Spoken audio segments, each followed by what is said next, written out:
Thank you very much for staying with us here on News Desk. To our very first story, the head of the UN Office for West Africa, Dr. Mohamed Ibn Chambers, has bemoaned the low number of female representation in Parliament, saying it is a barrier to stopping gender-based violence. Now, though Parliament currently has 29 female MPs, Dr. Chambers says if the number of women who won parliamentary primaries conducted by the two major political parties is anything to go by, then the next Parliament will have fewer women than the current, a situation he describes as a major setback in the country's democracy.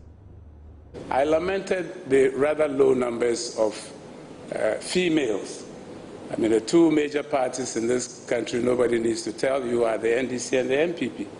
The primaries are over. And from the numbers of females that I see, I'm beginning to think that the next Parliament may have fewer women than the current one, which means that when it comes to the gender issue, Ghana will not be in the forefront, which we should be. We all always are in the forefront on these issues when it comes to democracy on the continent. So we have a challenge there. Let us be very creative, and Auntie Joyce and others, I think this is something we should all hold hands together and see how we find a creative and innovative way to address the issue of females in politics and in decision-making positions in Ghana. Now, the United Nations is asking the Electoral Commission to dialogue with parties involved in the debate for a new voters register to find a lasting solution to the seemingly unending debate. Now, the Electoral Commission in October met stakeholders to collate views on finding a closure to the issue. Now, though it's yet to come out to the final decision concerning the electoral roll, the head of the UN Office for West Africa, Dr. Mohamed Ibn Chambers, says the UN will welcome any decision arrived at through deeper consultations with the parties involved. The last issue that I raised was the question of the electoral register. And there I should tell you that the UN has, through the UNDP, provided technical support to the Electoral Commission to do good assessment of the electoral register and to bring it really up to speed as to what state is it in and what needs to be done. In that regard, let me underscore that with these issues, it calls for dialogue and deep consultations. And therefore, let us continue in a very deliberate and careful manner through deeper consultations to resolve the issue to mutual satisfaction of all parties concerned. Well, Dr. Ibn Chambers has also been asking political parties to, as a matter of urgency, do away with political vigilante groups, as these groups could lead to civil unrest. Now, citing insurgent groups like Boko Haram, which started as a political vigilante group but turned around to haunt the people of Nigeria, Dr. Chambers asked political leaders to help fight against extremism in politics. The United Nations would very much like to see Ghana remain a model democracy. Tremendous achievements have been made over the years with the various governments, including, of course, under President Kufuor. Let us continue to consolidate our democratic gains and to step up our economic growth and development. Election year naturally means there will be heightened political activities. But please let us keep all of that sane. The UN will do its best to accompany this process so that we can have credible and peaceful elections. I myself think that perhaps there are one or two things we could do to achieve this. And in the other audience, I have addressed, for instance, the issue of political vigilante groups. We're worried because extremism is on the rise on the African continent. In Nigeria, Boko Haram and South-South militants were, in fact, political vigilante groups that grew into monsters. Let us do everything in our country to contain political vigilante groups. We have security forces that have tremendous capacities, both from their training, their antecedents, their experience. Today, if you go to South Sudan, we have a formed police unit which is providing security to political leaders there. Personal protection, the word we use in the UN. And so they have the experience. In Liberia, in Cote d'Ivoire, Ghanaian security provided close protection to President Ouattara in the headiest of days. So they have the experience. Let's give them more confidence and the capacities to be able to protect all our political leaders in moments of campaign. Thank you very much for still staying with us. Now, an anchor handling vessel registered in the UK MV Delta Sky has been banned from leaving the shores of the Takoradi port as the crew on board the vessel have refused to work in the vessel over poor conditions of service.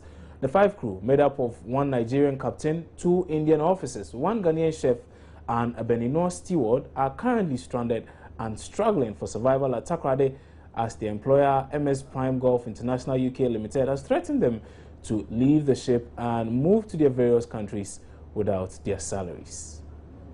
Well, we'll bring you much more on that particular story later on, but away from that, let's still stay with some issues relating to the docks and the power barge, expected to ease the current power situation in the country by adding some 225 megawatts to the national grid, has arrived in the country, with reports suggesting it is en route to the Tema port from Winneba.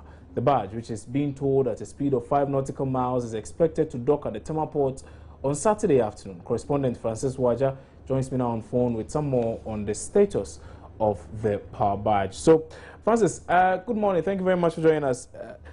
Tell us about the status of this barge now. It seems to be some sort of good news for a lot of people. Absolutely. I mean, even for the naval ratings and officers on board, their duty mainly is to provide security for the barge to ensure that it successfully gets to Winneba and route to Tema. But even with them, you can see some sort of joy amongst them. Yeah, Francis, I'm listening to you. Yeah, so our journey, basically, as I speak to you, we are on our way. We are still in the western waters. We have not crossed to the central region yet.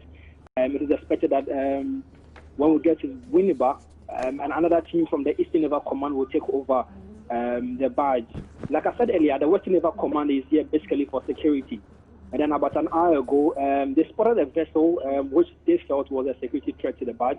They approached it and then inspected it, and then according to them, they found nothing, but then they wanted to go a bit further from the barge because it was a national security issue. Aside this, everything is moving on steadily. The barge is still in the western waters, expected to get to Winneba somewhere midnight, where it will proceed to Tema tomorrow afternoon. Wow. I see. Some very good news for a lot of people, I might say. But speaking to some residents of the town, really, what is the feeling like? Yes, I currently I'm offshore, but then even yesterday when I had the news before I left, I mean, the few people I spoke to were so upbeat about it. I mean, Ghanaians have waited for it all this while. Ghanaians have really waited. I mean, on social media platform where I've been sharing this news, basically everybody can't wait for it to finally get docked, for it to finally get connected to the national grid. So it's good news overall. I see. But again, information we've gathered suggests that, well, we may not be seeing it change the power situation anytime soon. How true is that? Well, like you rightly said in your intro, it is expected that, it will put on some 225 megawatts. Yeah. We also know of the Ameri tie-in that is currently ongoing at the Abuazi enclave. So the 225 may not be that much, but then if you consider the fact that we have Ameri also adding some 250 in the coming weeks, we can significantly see that, I mean, 225 can help mitigate the problem that we find ourselves in now. Well, many thanks for that update, Francis Watcher, joining us live from the western region there, and he was telling us about the situation as pertains to the power barge. But exactly how is this going to affect the power situation now? I mean, I've been in darkness for more than 3 days. I don't know why. But let's try and speak to an energy expert. Kojo Poku joins us live now over the telephone with some thoughts on this particular issue. Mr. Kojo Poku, good morning and thank you very much for joining us on News Desk. Good morning, but your line is not very clear, so I don't know if you could. So I'll try as much as possible to increase the volume over there. But to the very first question I'd like to ask, seems to be some sort of good news. A lot of people seem to be happy that the barge is finally in and that the situation is going to improve. Is that really the case? Oh, I honestly think that we are creating a climax that is an anticlimax. I mean, yes, it's good news that the barge is coming into Ghana. A lot of people thought the barge was not going to come, but the barge is here. And I think the only thing that is satisfied is that, well, there's a barge. Because initially people thought, oh, the barge thing is not true and it will come, government will not be able to do the guarantee. And so in terms of the doubters, they would have now known, oh, there's a barge. But in terms of how does it help me and you in darkness, it doesn't. So, if people just want to see a barge in our waters and they think that, oh, yes, we say we are going to bring a barge and the barge is here, then yes, we do have a barge which is going to sit in our waters. But does it going to stop me and you from being in darkness, which I think is the most important question and the most important point? The barge, the fact that the barge arrived in our waters on Saturday or tomorrow or Monday does not automatically put me and you in the light. So I think everybody should basically calm down a bit, and the euphoria about the arrival of the barge should really be toned down, because and then the next question people are going to ask that the barge has been here for 2 weeks and we are still in darkness. The barge has been here for a month. We are going to still be in darkness if you need the barge is here for 6 months. Because the barge is only 225 megawatts. When last week they shared power, they shared almost close to 600. So there is a lot to be done before this doomsday or the load shedding goes away. So let's not, the barge is here. Yes, it's going to help us. It's going to help if they want to now help industries to work a lot more. Some industries will be able to run more efficiently because they could probably make use of the extra power that's coming in. But you and I mean, I live in Hacho, and we are always in darkness. Hacho is a place where they take lights religiously. So I think we should really don't do something that in a week or two time, someone's going to ask that, but you said the barge was coming, the barge is here, how come I'm still in darkness? I see. So Mr. Poku, now you speak of the euphoria, the brouhaha that has come with the announcement that the barge is in town and things are going to change. Now, do you blame Ghanaians for this? Obviously, it's communication from government, some would say.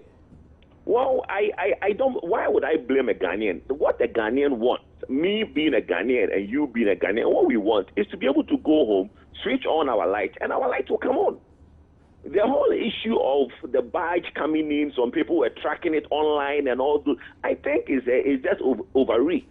You know, there is a lot. And you see, one thing that I am scared of is that there's going to be pressure on the engineers that are going to now work on the barge to connect it to the grid.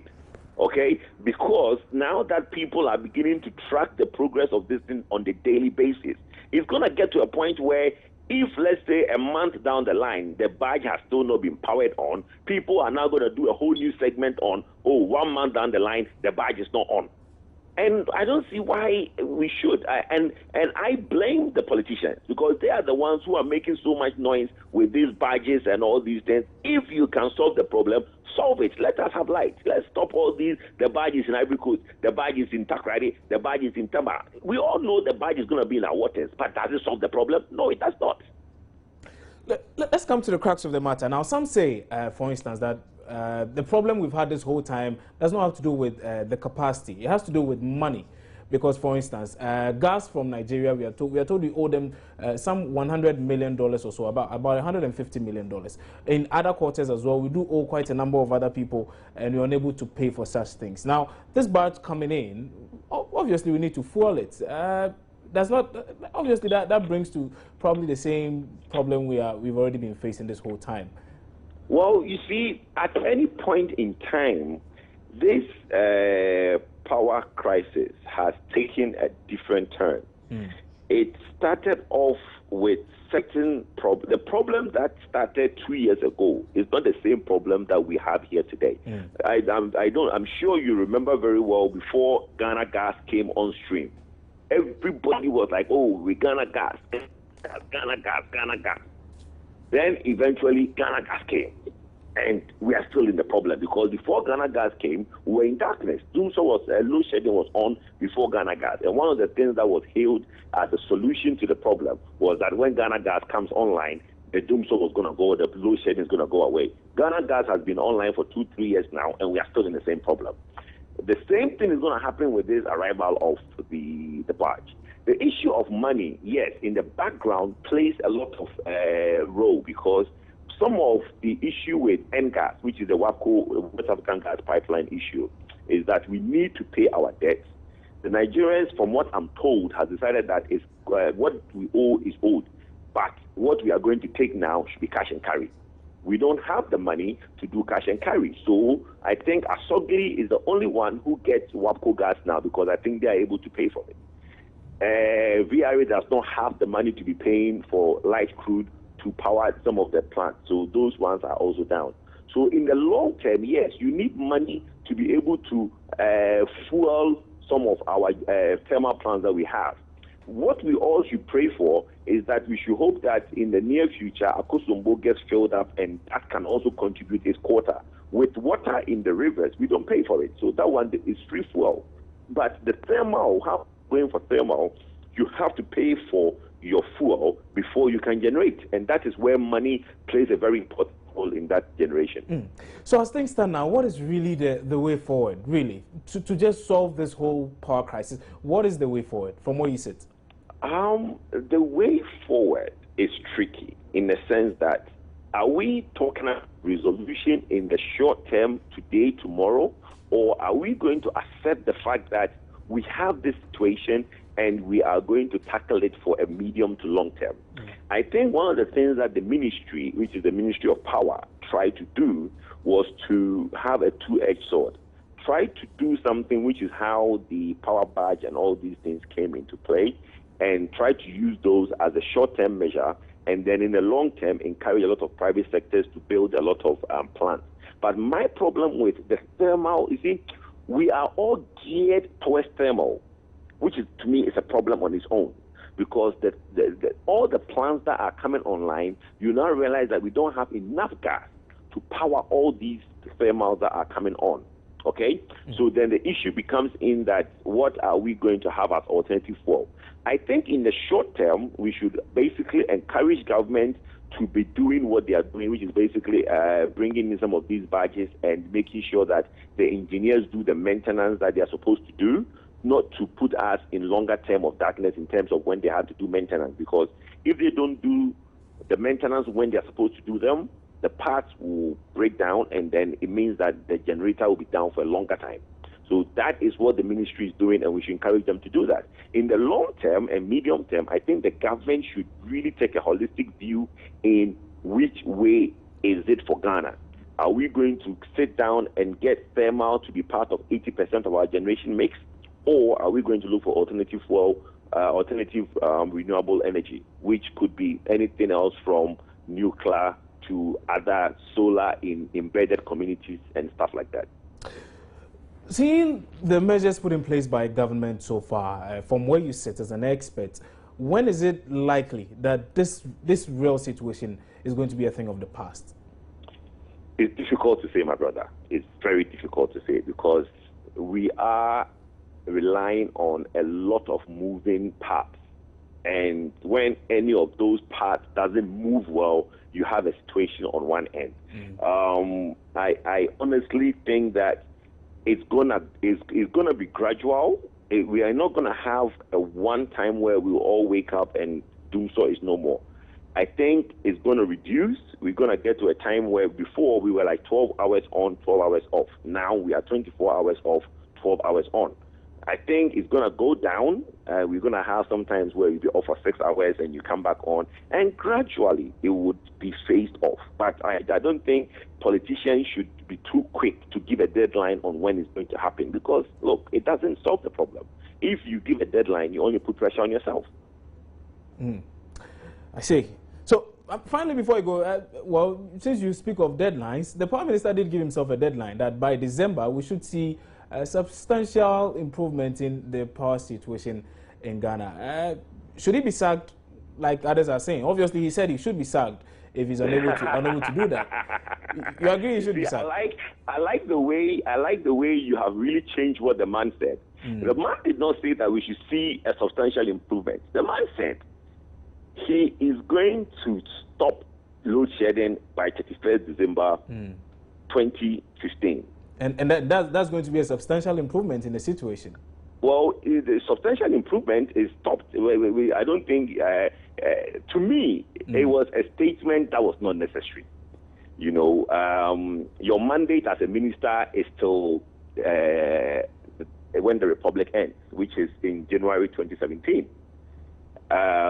There's no pressure on you to make certain promises, and there's no pressure on you to basically be setting yourself deadlines that you might not be able to, especially when you were appointed and you have not taken full recognizance of your sector. I think that what I have said, and I will repeat it again, he should be sacked not because he's incompetent. He should be sacked because I think we should set an example in this country where if you cannot deliver something, don't promise Ghanaians. Many thanks for your time on News Desk this morning. And Kojo Poku is an energy expert. He joined us over the telephone with some thoughts on the power barge that is said to have arrived in the country. We'll bring you much more on this in subsequent broadcasts. But time now for us to take our first break here on News Desk. We'll return shortly with some more. Don't go away.